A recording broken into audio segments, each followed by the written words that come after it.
I think everyone expects the bank today to be on hold. I mean, the key thing really is what happens, as you say, in August, but even more importantly, I think what happens in November.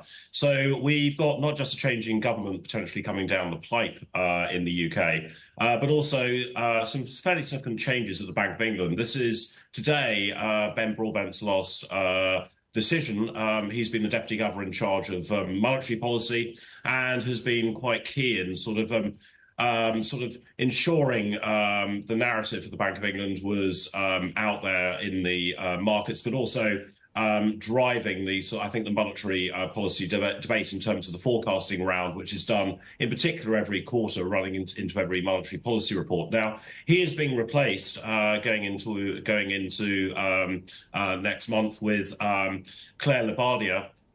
Formerly, chief economist of the OECD and formerly at the UK Treasury.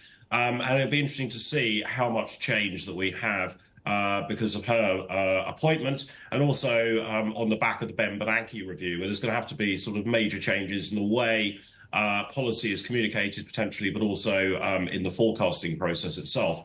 And I should also add that Jonathan Haskell, who over the last few months has been more hawkish than many of his colleagues on the MPC, along with Catherine Mann.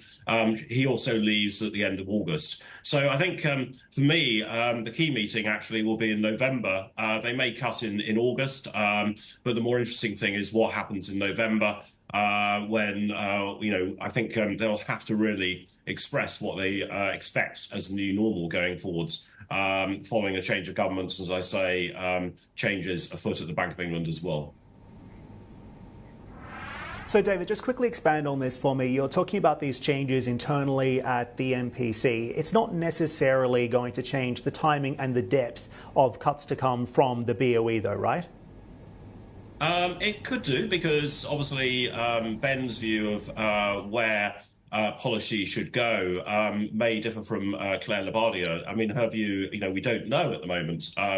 And also on the back of the Ben Bernanke review, there may be changes in how the bank actually does its forecasting process. So in terms as well, how they express the narrative. I think also importantly, we get, as we all know, very likely a change of government. Then we get a major fiscal event here in the UK.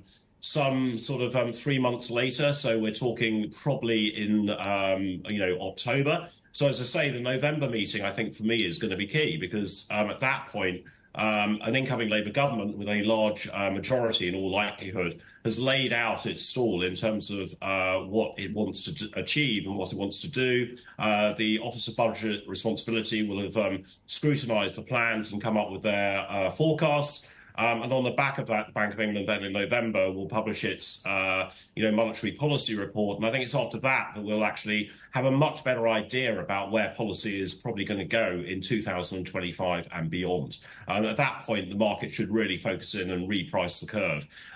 We've been very consistent in thinking that the new normal for the Bank of England is the policy rate around about 5%. It's currently 5.25%. So we get a cut potentially in August. We may get another cut later in the year. But we still think the new normal is rates very close to 5%, which is obviously not what the curve itself is expressing.